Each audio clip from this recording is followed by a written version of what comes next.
ছেলে মেয়ে লালন পালনে যে বৈষম্য করলাম, এটা কি সুবিচার না অবিচার? এটা হলো অবিচার।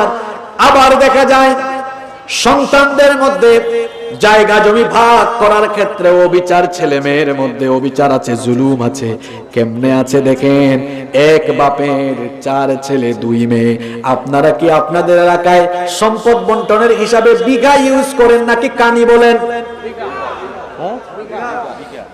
একজনের 20 বিঘা জমি আছে, 4 ছেলে আর 2 মেয়ে, হিসাব বুঝেন, 4 ছেলে 2 মেয়ে, 20 বিঘা জমি 4 ছেলের মধ্যে ভাগ করে দেয়, 4 5 20। প্রত্যেক ছেলে পাইল কয় বিঘা? 2 মেয়েকে বিয়ে দেওয়ার সময় বাপ বলে, আম্মা জান, আব্বা জান তোমাকে কিছু দিতে পারি নাই, কিন্তু আব্বা জান তোমাকে দোয়া দিলাম। আমার বোনেরা আজকে যারা বক্তব্য শুনছেন বা পরবর্তীতে যারা শুনবেন, আপনারা বলবেন, আব্বা জান আপনার দোয়া লাগবে না, জিনিস দেন। যে বাপ ছেলেকে সম্পদ দিল আর মেয়েকে সম্পদ থেকে বঞ্চিত করলো, ওই বাপ কি সুবিচার করলো না অবিচার করলো? ল অফ ইনহেরিটেন্স, উত্তরাধিকার আইন আছে। কওমি মাদ্রাসা, আলিয়া মাদ্রাসায় ফারাইজ পড়ানো হয়, মাওয়ারিস পড়ানো হয়, মিরাত কেমনে বন্টন করবেন। বিশ্ববিদ্যালয় ইউনিভার্সিটিতে যারা এলএলবি এলএলএম করে তাদেরকে মুসলিম ল পড়ানো হয়, ল অফ ইনহেরিটেন্স, উত্তরাধিকার আইন। ইসলামের সুন্দরভাবে বলে দেওয়া আছে, আপনি যদি সম্পদ বন্টনের ক্ষেত্রে এই নীতিমালা না মানেন তো বাবা জান, আপনি তাহাজ্জুদ গুজারি মানুষ, 5 ওয়াক্ত নামাজ পড়েন, তাহাজ্জুদও পড়েন, হাজী সাহেব হজও করে ফেলেছেন, যাকাতও দেন, আল্লাহর কসম মেয়েকে সম্পদ থেকে বঞ্চিত করে আপনি অবিচার করলে আপনার মতো 5 ওয়াক্তের নামাজি হাজী সাহেব কিয়ামতের দিন জালেম হয়ে জালিমের কাতারে দাঁড়ানো লাগবে। ঠিক তো কইলেন, ওয়াজ মাহফিলে তো ঠিক কইন না, পার্টি বেশি, এত ঠিক ঠিক ঠিক ঠিক সবই ঠিক, কিন্তু বাস্তবে আমলের বেলায়। আমার দেশে সবচেয়ে বেশি ওয়াজ শুনে মাইকম্যান, কিন্তু মাইকম্যানকে জিজ্ঞেস করেন আজকে নামাজ পড়ছে কিনা। আমার দেশে ওয়াজ হয় বেশি, আমল হয় কম। আমার দেশে ওয়াজের মাহফিলে মানুষ বেশি, মসজিদের জামাতে মানুষ। কথা বলেন না কেন? এখন কথা বলেন না কেন? ঠিক আছে কথা? তাহলে অবিচার, প্রত্যেকটা সেক্টরে অবিচার করবে যারা, কিয়ামতের মাঠে জালিমের কাতারে দাঁড়াবে তারা। আপনি জনপ্রতিনিধি যদি হন, তো আপনার জনগণের প্রতি সুবিচার করা এটা আপনার দায়িত্ব। আপনি প্রশাসনিক সেক্টরে থাকলে প্রশাসনিক সেক্টরে ইনসাফ কায়েম করা আপনার দায়িত্ব। আপনি একটা প্রতিষ্ঠান চালান, প্রতিষ্ঠানের মধ্যে ইনসাফ থাকা, ইনসাফ কায়েম করা এটা আপনার দায়িত্ব। যারা সুবিচার করবে না, ইনসাফ করবে না, কিয়ামতের দিন আল্লাহর রহমত পাবে না তারা। আর যারা ন্যায় পরায়ণতা অবলম্বন করবে, ন্যায় নীতি কায়েম করবে, তাদেরকে কিয়ামতের দিন আরশের ছায়ার নিচে যিনি জায়গা দিবেন, গলার আওয়াজ বড় করে বলেন, তিনি কে? কষ্ট হচ্ছে আপনাদের? 2 নাম্বার হলো ওয়াশাবুন নাশআ ফি ইবাদাতিল্লাহ, ওই যুবক যে তার যৌবনকাল আল্লাহর ইবাদতে কাটায়। এখানে আমি অনেক যুবক দেখতে পাচ্ছি, যুবক ভাইরা ভালো করে শুনেন, কিয়ামতের মাঠে ওই যুবককে আল্লাহ তার আরশের ছায়ার নিচে জায়গা দিবেন, যেই যুবক তার যৌবনকাল আল্লাহর ইবাদতে কাটায়। কিন্তু আহারে দুঃখের কথা কি বলবো, আমার দেশের যুবক তরুণ যারা আছে আজকে তাদের যৌবন আল্লাহর ইবাদতে কাটানো দূরের কথা, এই সরঞ্জাম যার কাছে আছে তার বেশিরভাগ সময় মোবাইলে চলে যায়। যুবকদের যৌবন যায় ফেসবুকে, যুবকদের যৌবন যায় ইউটিউবে, যুবকের যৌবন যায় টিকটকে, যুবকের যৌবন যায় অনেক ব্যক্তিদেরকে তাদের চেয়ারে রাখার জন্য সামনে পিছনে চামচামি করে করে, ঠিক কিনা? এই যুবক ভাইয়েরা, keep in your mind, youth is not a gift given by leader. যৌবন আপনার নেতার দেওয়া গিফট নয়। যৌবন দিয়েছেন কে? আমার যৌবনের পুরো শক্তি সামর্থ্য পৃথিবীর কেউ দেয় না। আমার যৌবনের পুরোটা দিয়েছেন কে? আমার জীবনও তো দিয়েছেন কে? যৌবনকাল এটা মানুষের জীবনের দামি সম্পদ। Youth is called the golden season of human life. যৌবনকালকে মানুষের জীবনের স্বর্ণালী সময় বলা হয়, সোনালী সময় বলা হয়। এই সময়ে যুবকদের শরীরে শক্তি থাকে কম না বেশি? এই সময়ে এই শক্তি সামর্থ্য কেউ যদি সঠিক পথে কাজে লাগায়, সে তার লাইফে সাকসেসফুল হবে, ক্যারিয়ার সুন্দর হবে, চরিত্রও ভালো হবে। আর এই যৌবনকালে কেউ যদি মাদকাসক্ত হয়, বিপদগ্রস্ত হয়ে যায়, ভুল পথে চলে যায়, ভুল সিদ্ধান্ত নিয়ে নেয়, তার জীবনটাও শেষ। এজন্য মানুষের জীবনের টার্নিং পয়েন্ট, জীবনের সবচেয়ে গুরুত্বপূর্ণ সময় হলো কোন কাল? দেখেন, মানুষের জীবনে 5টি সময় আছে: শিশুকাল, কৈশোরকাল, যৌবনকাল, প্রৌঢ়কাল, বৃদ্ধকাল। এই মোট কয়টা কাল? একেবারে মাঝখানে আছে কোনটা? যৌবনকাল। এর আগেও 2টা দুর্বল কাল, পরেও 2টা দুর্বল কাল। এই মাঝখানের সময়টাই গুরুত্বপূর্ণ। এখানে অনেক দাড়ি পাকা আমার বাবার বয়সী চাচারা আছেন, তারাও তো এক সময় আমাদের মতো যুবক ছিলেন না? ছিলেন। এই যৌবন তাদের চলে গিয়েছে। যে যৌবন চলে যায়, এটাকে কি আর ফিরিয়ে আনা যায়? Nobody wants to lose youth time. কেউ যৌবন হারাতে চায় না, কিন্তু টাকা দিয়া, পয়সা দিয়ে, প্রভাব প্রতিপত্তি, ক্ষমতা দিয়ে জীবনের হারিয়ে যাওয়া যৌবনকে আর ফিরে পাওয়া এই জন্য আল্লাহর নবী বলেছেন, শাবাবাকা ক্বাবলা হারামিক, বুড়া হওয়ার আগে যৌবনকালের কদর করো, যৌবনকালকে কাজে লাগাও। প্রশ্ন হলো, এই যৌবনকাল কিভাবে আমরা কাজে লাগাবো? উত্তর হলো, যৌবন যিনি দিলেন তার পথে যৌবনটা কাটায় দিব। গলার আওয়াজ বড় করে সবাই বলেন তো, আমাদের যৌবন যিনি দিয়েছেন তিনি কে? তো আপনার যৌবন আল্লাহকেই তো দেওয়ার কথা, কিন্তু আফসোস লাগে, দুঃখ লাগে, কলেজে যারা পড়ো, ইউনিভার্সিটিতে যারা পড়ো, আমি নিজেও মাদ্রাসায় পড়েছি, ইউনিভার্সিটিতেও পড়েছি, বিশ্ববিদ্যালয়ে পড়াকালীন সময়ে দেখেছি, আমি বিভিন্ন ডিপার্টমেন্টের অনেক ছেলেদেরকে দেখেছি রেল লাইনে বসে গাঁজা খায়, রেল লাইনে বসে বিড়ি সিগারেট খায়, ইয়াবা খায়। অনেক ছেলেদের হাতে দেখেছি চা পাতি, লাঠি সুঠা, অনেক ছেলেদের হাতে দেখেছি অস্ত্র শস্ত্র। ও যুবক ভাইয়েরা, এই বয়সে কি হাতের মধ্যে মাদক নেওয়ার বয়স? যৌবনটা কি? যৌবনটা কি আপনার নেতার জন্য হাতে লাঠি পিঠে, হাতে লাঠি সুটা নিয়ে আপনি শুডাউন দেওয়ার বয়স নাকি? এই বয়সে আপনার হাতে মানায় কলম, আপনার হাতে শোভা পায় বই, খাতা, কলম, আপনার হাতে শোভা পায় কোরআন, আপনার হাতে মানায় হাদিস। এই বয়সে যারা আপনার হাতে বই, খাতা, কলমের বিপরীতে লাঠি সুটা দেয়, বিড়ি সিগারেট দেয়, ইয়াবা দেয়, গাঁজা দেয়, AK-47 দেয়, আল্লাহর কসম যুবক, এরা আপনাদের নেতা নয়, এরা হলো মানবতার দুশ্মন। যুবক, তুমি বুঝবা কখন সে তার স্বার্থের জন্য তোমাকে লাঠির মতো ব্যবহার করছে? কখন বুঝবেন আপনি? আপনাকে তো লাঠির মতো ব্যবহার করা হচ্ছে। আপনি কারো ইউজড হওয়া পণ্য হইয়েন না, বরং আপনি আপনার জীবনের সবটুকুন শক্তি, সামর্থ্য আল্লাহর পথে বিলীন করে দেন।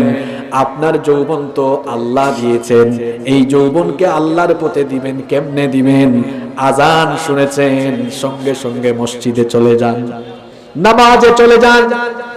এই বয়সে কলেজে, ইউনিভার্সিটিতে যে যুবকেরা পড়ে, মেয়েদের পিছনে ঘুরঘুর করা নয়, মাদকাসক্ত হওয়ার বয়স এটা নয়।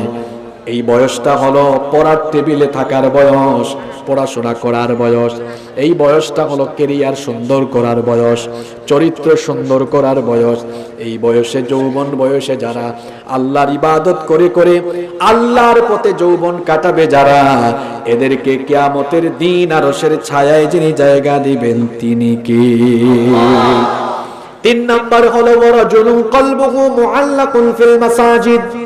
ওই ব্যক্তি যার অন্তরের সাথে মসজিদ লেগে থাকে, মসজিদ ঝুলে থাকে, অর্থাৎ মসজিদের সাথে যার অন্তরের টান আছে, আজান হলেই মসজিদে দৌড়ায়, আজান হলেই মসজিদে দৌড়ায়। কিন্তু দুঃখের কথা কি আর বলবো, আজকে আমাদের মসজিদগুলো হাহাকার করে, মসজিদগুলো কান্না করে, মুসল্লির অভাবে মসজিদ আজকে আফসোস করে। বলেন তো দেখি, আমার দেশে মসজিদ বেশি নাকি মুসল্লি বেশি? টায়ার্ড হওয়ার কথা আমার, প্রায় 550 কিলোমিটার দূর থেকে এসেছি, কিন্তু টায়ার্ড হয়ে গেছেন আপনারা। কষ্ট হচ্ছে আপনাদের? বলেন বলেন, আমার দেশে মসজিদ বেশি না মুসল্লি বেশি? মসজিদ বেশি, মুসল্লি কম। আহারে মুসল্লির অভাবে মসজিদ বড় হাহাকার করে। আল্লাহর নবী বলেছেন কিয়ামতের আগে, আখিরি জামানায় মসজিদগুলো হবে পাকা, মুসল্লি হবে কাঁচা। তাকায় দেখেন আমাদের এলাকার মসজিদের দিকে, সবগুলো মসজিদের উপরে ছাদ ঢালাই। আল্লাহর নবীর মসজিদটা কেমন ছিল? মসজিদে নববীর মসজিদ, মসজিদের উপরে ছিল খেজুর পাতার ছাউনি, পিলার গুলো ছিল খেজুরের ডাল। মসজিদের নিচে কোনো দামি দামি টাইলস ছিল না, দামি দামি কোনো কার্পেট ছিল না, নিচে ছিল মরুভূমির বালি। মসজিদটা ছিল কাঁচা, কিন্তু মুসল্লি ছিল। এখন আমাদের মসজিদ হয়েছে পাকা, কিন্তু মুসল্লি হয়েছে কাঁচা। অন্যদিকে মসজিদ হয়েছে ফাঁকা, পাকা মসজিদ হয়েছে ফাঁকা। আল্লাহর নবীও বলেছেন আখিরি জামানায় মাসাজিদুহুম আমিরা, মসজিদগুলো হবে চাকচিক্যময়। বাহিরের এক্সটেরিয়র, ভেতরের ইন্টেরিয়র, ভেতরের সৌন্দর্য হবে খুবই চমৎকার, কিন্তু ওয়াহিয়া খারাবুম মিনাল হুদা, মসজিদের ভেতর থাকবে হেদায়াত শূন্য।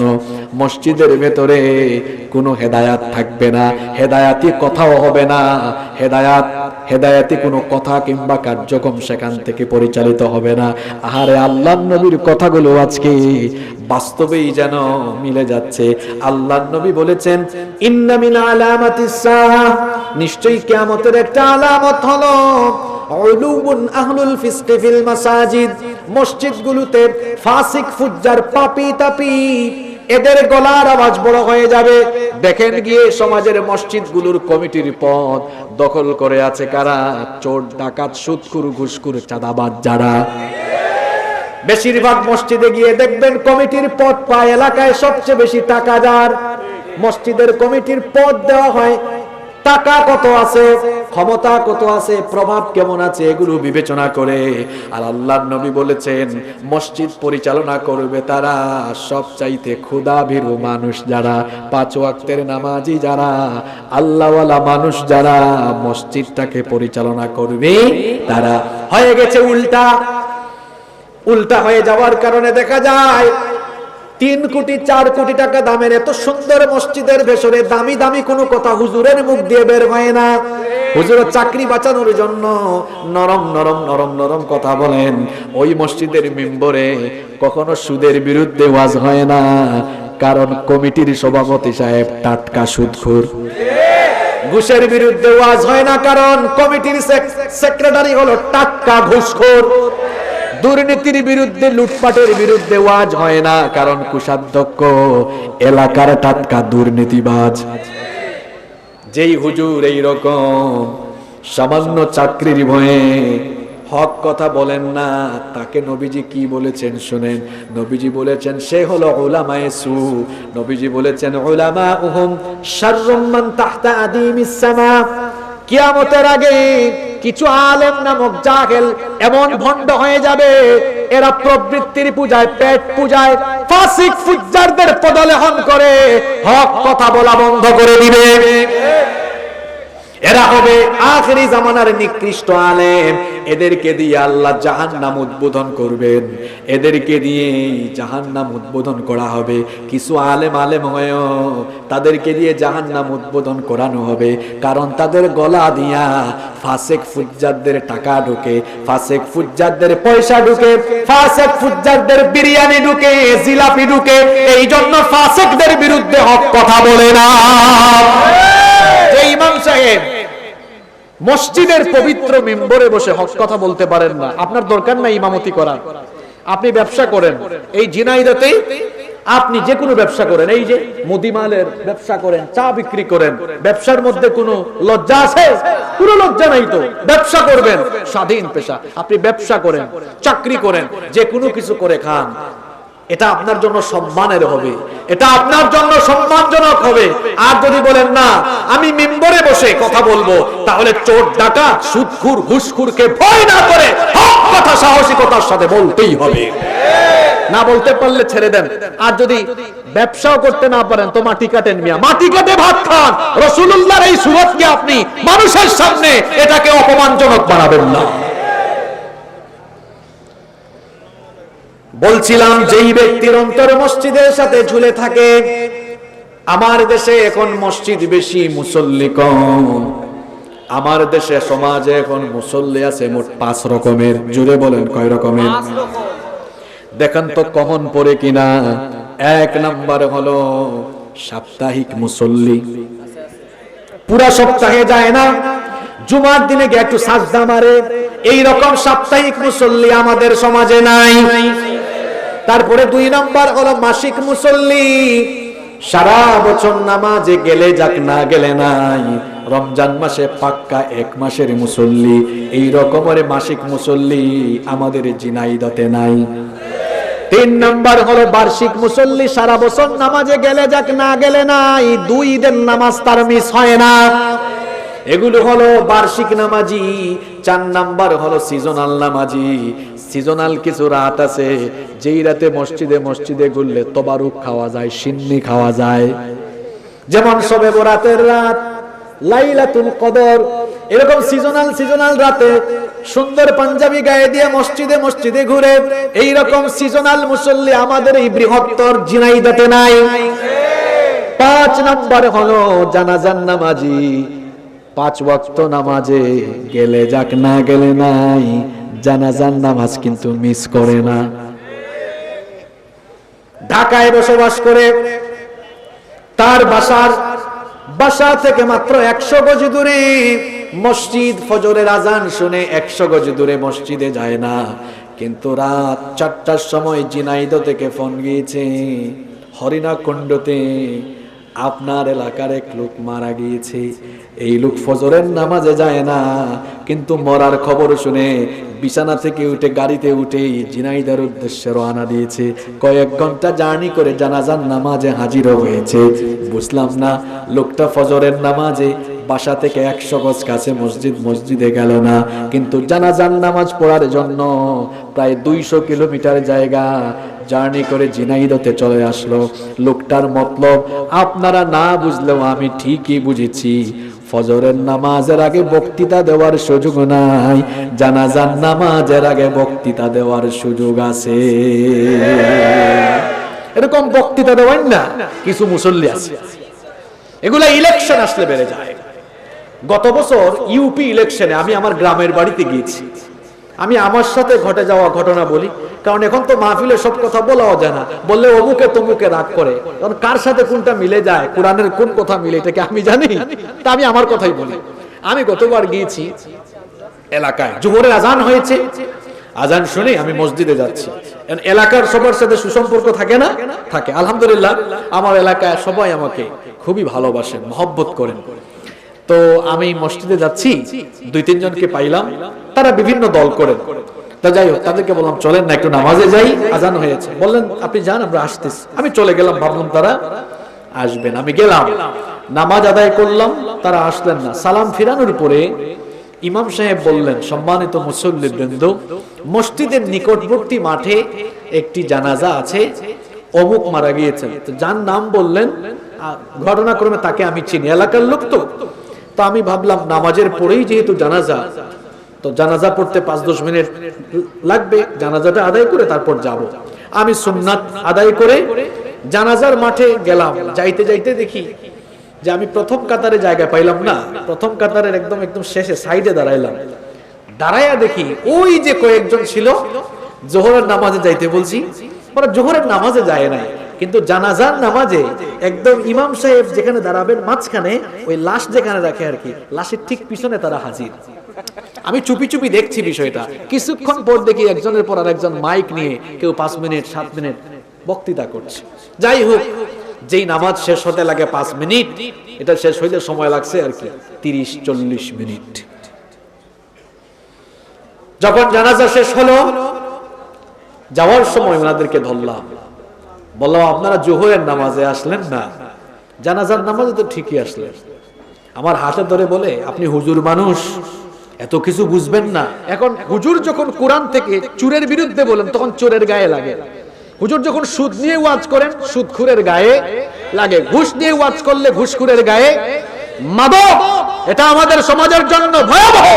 হুজুর মাদক নিয়ে ওয়াজ করলে, যারা মাদকের কারবারি, মাদকের ব্যবসা করে, বেনাপোল দিয়ে আনে, চুরি করে আনে, এদের তো গায়ে লাগবে। ঠিক কিনা বলেন? আমরা কোনো রাজনীতির কথা বলি না, কিন্তু আমাদেরকে যারা বলে হুজুর ধর্মের জায়গায় রাজনীতির জায়গায়, এরাই আবার দেখা যায় তারা হুজুরদের যে কোনো সভা হতে পারে, জানা যায় বা যে কোনো জায়গায়, তারা মাইক পাইলে তারা তাদের রাজনৈতিক বক্তব্য দিয়েই দেয়। ঠিক কিনা বলেন? তারা আবার হুজুরদেরকে বলে ধর্ম ব্যবসায়ী। না, হুজুররা ধর্ম ব্যবসায়ী নয়। ধর্ম ব্যবসায়ীর একটা ডেফিনেশন আছে। ধর্ম ব্যবসায়ী হলো তারা যারা ধর্মের সুরত ধরে, ধর্মপানদের থেকে সিম্পেথি নিয়ে। দেখবেন আমাদের দেশে কিছু মানুষ আছে সারা বছর টুপি পাঞ্জাবি লাগায় না, ইলেকশন আসলে টুপি লাগায়, পাঞ্জাবি লাগায়। কেউ সারা বছর পরে, কোনো অসুবিধা, কিন্তু সিজনে লাগিয়েছে। কেউ বা আর এমন আছে ইলেকশনের ঠিক আগ মুহূর্তে সে গিয়ে হজ করে, যাতে পুস্টারের আগে হাজি লেখা যায়। এরকম আছে না নাই? ইলেকশনের আগে খুব বেশি মানুষ ডেকে এনে দান সৎকার করে। এরকম সিজনে যারা দিনদারিতা দেখায়, এরাই হলো প্রকৃত ধর্ম ব্যবসায়ী। ধর্ম ব্যবসায়ী আলেমরা নয়। আলেমরা কোরআন সুন্নাহর কথা বলেন। আলেমরা সব সময় মানুষকে সত্যের দিকে, সুন্দরের দিকে আহ্বান করেন। ইসলাম, কোরআন সত্যের পক্ষে, সুন্দরের পক্ষে। ঠিক কিনা? তাহলে এই যে কয় প্রকার নামাজের কথা বললাম, জোরে বলেন, কয় প্রকার? এই 5 প্রকার নামাজি। এদের ব্যাপারে মূল কথা হলো, এরা মাঝে মাঝে আসে, মাঝে মাঝে আসে না। যখন ইচ্ছা হয় আসে, যখন ইচ্ছা হয় আসে না। এই ধরনের নামাজিদের জন্য ধ্বংস কোরআনে বলেছেন কে? আমাদের পরিচিত সূরা। এই সূরা আপনাদের প্রায় সবারই মুখস্থ আছে। সবাই একটু আমার সঙ্গে পড়েন, ফাওয়াইলুল লিল মুসাল্লিন। ধ্বংস নামাজিদের জন্য। আপনারা শিক্ষিত মানুষ, বুঝে শুনে জবাব দেন তো, নামাজ আল্লাহ দিয়েছেন ধ্বংস হওয়ার জন্য না নাজাতের জন্য? ধ্বংস হওয়ার জন্য না নাজাতের জন্য? কিন্তু আল্লাহ তো এখানে বললেন ধ্বংস নামাজিদের জন্য। তার মানে কিছু মানুষ নামাজ পড়েও ধ্বংস হবে, কিছু মানুষ নামাজি হয়েও জাহান্নামে যাবে। এখন তারা কারা? এই ব্যাখ্যাটা আমি দিব না, এটা কে বলবেন? কোন সব নামাজিরা ধ্বংস, কোন সব নামাজিরা জাহান্নামী? পরের আয়াতে আল্লাহ জবাব দিলেন, আল্লাযীনা হুম আন সালাতিহিম সাহুন আল্লাযীনা হুম ইউরাউন। ওই সকল নামাজীদের জন্য ধ্বংস যারা নামাজের ব্যাপারে উদাসীন, নামাজের ব্যাপারে গাফেল। ইচ্ছে হলে নামাজে আসে, ইচ্ছে হলে নামাজে আসে না। মাঝে মাঝে যায়, সাপ্তাহিক, মাসিক, বার্ষিক, সিজনাল জানাজার নামাজি। এই ধরনের নামাজি যারা ধ্বংসপ্রাপ্ত হলো তারা। এবার আমরা আল্লাহকে জিজ্ঞেস করলাম, ওগো আল্লাহ, তাহলে সফল কাম জান্নাতি নামাজি কারা? জবাব দিচ্ছেন আল্লাহ। আল্লাহ বলছেন, ওয়াল্লাযীনা হুম আলা সালাওয়াতিহিম ইউহাফিযুন। যারা 5 ওয়াক্ত নামাজের হেফাজত করে, আজান হলেই মসজিদে যায়। রাজুলুন কলবুহু মুআল্লাকুন ফিল মাসাজিদ। মসজিদের সাথে যার অন্তরের টান আছে, এই যে রাতের বেলা এখন ঘুমাবে, অপেক্ষায় থাকবে ফজরের আজান শুনবো আর আমি মসজিদে দৌড়াবো। ফজরের নামাজ মসজিদ থেকে পড়ে আসে, এরপর তার কাজে লেগে যায়, আর অপেক্ষায় থাকে জোহরের আজান হলে আবার মসজিদে যাব, আবার কাজে লেগে যায়, অপেক্ষায় থাকে আসর হলে আবার নামাজে যাব। এই রকম 5 ওয়াক্ত নামাজের জন্য অপেক্ষায় থেকে বারবার মসজিদগামী হয়ে যারা, আল্লাহ বলেছেন উলাইকা হুমুল ওয়ারিসুনাল্লাযীনা ইয়ারিসুনাল ফিরদাউসা হুম ফিহা খালিদুন।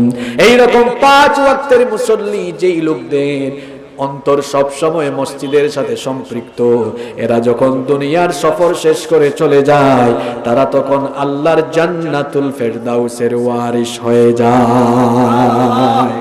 এখন সিদ্ধান্ত নেন, আপনারা কি মাঝে মাঝে মুসল্লি হবেন নাকি 5 ওয়াক্তের মুসল্লি হবেন? আওয়াজটা তো খুব আস্তে হলো।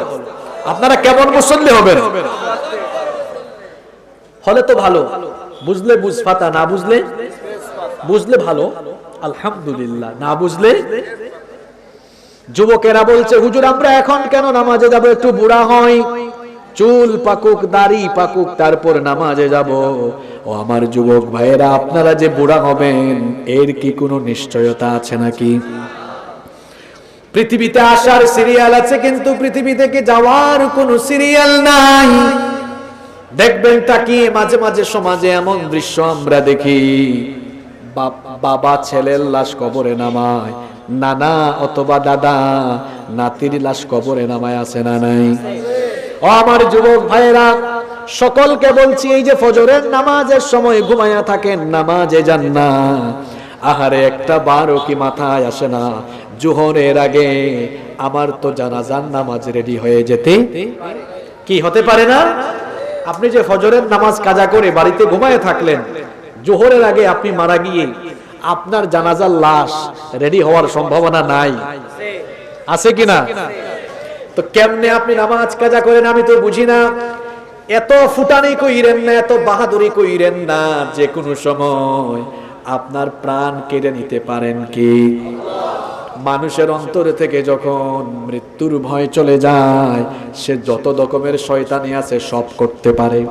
আর যখন মানুষের অন্তরে আল্লাহর ভয় থাকে, মৃত্যুর কথা মনে থাকে, তখন সে অন্যায় থেকে, পাপ থেকে নিজেকে সেফ রাখতে পারে। আমার বাবাজান ভাইজানরা শোনেন, ইসলামের সবচেয়ে গুরুত্বপূর্ণ ইবাদত হলো নামাজ। যার মধ্যে নামাজ নাই তার মধ্যে ঈমান। এজন্য সবার আগেই নামাজ ঠিক করতে হবে। রাত 12টা 1টা পর্যন্ত ওয়াজ শুনলেন, কিন্তু ফজরের নামাজ আদায় করলেন না, এই ওয়াজ শোনার কোনো দাম। অনেক যুবক ছেলেরা আছে, তারা বলে হুজুর 8টা পর্যন্ত না ঘুমালে আমার চেহারার স্মার্টনেস কিভাবে থাকবে? আর যে ব্যক্তি ফজরের নামাজ ছেড়ে দেয়, তার চেহারার নূর আল্লাহ কেড়ে নেন, চেহারার সৌন্দর্য যিনি দেন তিনি কে?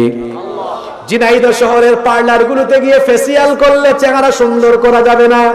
অনেক মেয়েরাও আছে আশকারা মাশকারা কত কিছু লাগায়। নামাজিদের মেকআপ হলো অজু, নামাজিদের মেকআপ হলো, জোরে বলেন, নামাজিদের মেকআপ হলো। মানুষের চেহারা মেকআপ দিয়ে সুন্দর হয় না। যেই চেহারার মধ্যে গুনাহ থাকে না, ওই চেহারা ইনোসেন্ট থাকে। যেই চেহারার মধ্যে গুনাহের ছাপ থাকে, চেহারা দেখতে চোরের মতো লাগে। গুনাহমুক্ত মানুষের চেহারা সুন্দর। কেন সুন্দর শোনেন, আমরা যখন অজু করি, অজুর সময় যখন মুখ ধৌত করি, হাত ধৌত করি, অজু যখন আমরা করি, কুলি করার সময় মুখের সগীরা গুনাহগুলো ঝরে যায়, চোখের সগীরা গুনাহগুলো ঝরে যায়, মুখের সগীরা গুনাহগুলো ঝরে যায়, হাতের পায়ের সগীরা গুনাহগুলো ঝরে যায়। আল্লাহু আকবার। মেকআপ করে পার্লারে গিয়ে ফেস সুন্দর করা যাবে না।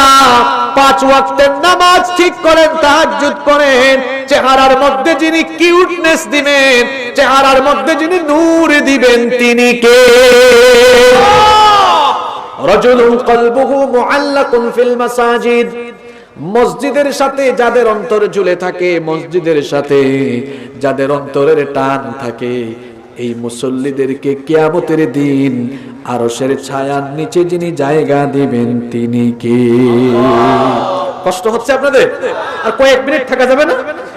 বাকি পয়েন্টগুলো শুনেন। নাম্বার 4, 4 নাম্বার হলো ওয়ারাজুলানি তাহাব্বান ফিল্লাহি ইজতামা আলাইহি ওয়া তাফাররাকা আলাইহি।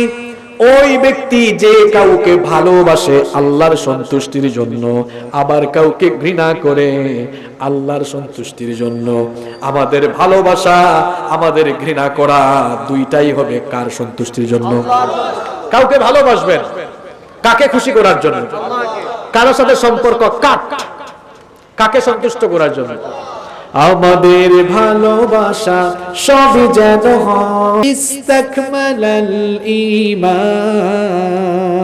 আলহামদুলিল্লাহ, আমি আপনাকে ভালোবাসবো আপনার দ্বীনদারিতা দেখে। আপনি নামাজি মানুষ, ভালো মানুষ, আমি আপনাকে ভালোবাসবো কার সন্তুষ্টির জন্য? আবার আপনি সমাজের মধ্যে বিশৃঙ্খলাকারী, আপনি অন্যায় অবিচার করেন, ইসলাম বিরোধী কোরআন বিরোধী কাজ করেন, আপনার সাথে আমার সম্পর্ক কাকে সন্তুষ্ট করার জন্য? এই জন্য মানুষ তো সামাজিক জীব, সমাজবদ্ধ হয়ে আমরা জীবন যাপন করি। আমাদের চারপাশে মানব সার্কেল আছে। চলাফেরার সময় উত্তম সঙ্গে নির্বাচন করবেন। কথায় আছে সৎ সঙ্গে স্বর্গবাস, অসৎ সঙ্গে। চোরের সাথে থাকলে চোর হয়, ডাকাতের সাথে থাকলে ডাকাত হতে পারে, মাদকাসক্তের সাথে থাকলে মাদকাসক্ত হতে পারে, নামাজির সাথে থাকলে নামাজি হতে পারে, কোরআনওয়ালার সাথে থাকলে কোরআনওয়ালা হতে পারে। এই জন্য যুবক ভাইয়েরা আলেমদের সাথে থাকবেন, আলেমদেরকে ভালোবাসবেন, নামাজিদের সাথে থাকবেন, দিনদারদের সাথে থাকবেন, আল্লাহওয়ালা লোকদেরকে ভালোবাসবো কাকে সন্তুষ্ট করার জন্য? আবার গাদ্দার প্রকৃতির লোক যারা, যারা মানবতার দুশ্মন, যারা মানুষের কল্যাণমূলক কাজ করে, সমাজের মধ্যে উশৃঙ্খলা বিশৃঙ্খলা লাগায়, যারা অন্যায়ের সাথে অপরাধের সাথে সংশ্লিষ্ট, তার সঙ্গে আমার কোনো দহরম মহরম থাকবে না কাকে খুশি করার জন্য? এই রকম লোকদেরকে কিয়ামতের দিন আরশের ছায়ায় যিনি জায়গা দিবেন তিনি কি? নাম্বার 5 নাম্বার হলো ওয়ারাজুলুন দাআতহু ইমরাআতান যাতু মানসাবিন ওয়া জামাল। আবার যুবকদের কথা চলে এসেছে। যুবক ভাইয়েরা একটু মনোযোগ দেন, কান লাগান। ওই যুবক, যে যুবককে অভিজাত বংশীয় সুন্দরী কোনো মেয়ে বাজে কোনো প্রপোজ করে, প্রপোজ করার পরে ওই যুবক বলে ইন্নী আখাফুল্লাহ, আমি আল্লাহকে ভয় করি, প্রপোজ পাওয়ার পরে এই বাজে প্রপোজটা রিজেক্ট করে দেয়। এখনকার যুবক হলো এমন, এইরকম প্রপোজ পাওয়ার তো তারা আশা করে, পাইলে কিসের রিজেক্ট করা, উল্টা সাথে সাথে রিপ্লাই মারবে। কোন মেয়ে যদি বলে আই লাভ ইউ, সে বলবে আই লাভ ইউ টু। ঠিক আছে কথা? এইটাও ঠিক। কি ভদ্র মানুষ, স্বীকার করে ফেলে।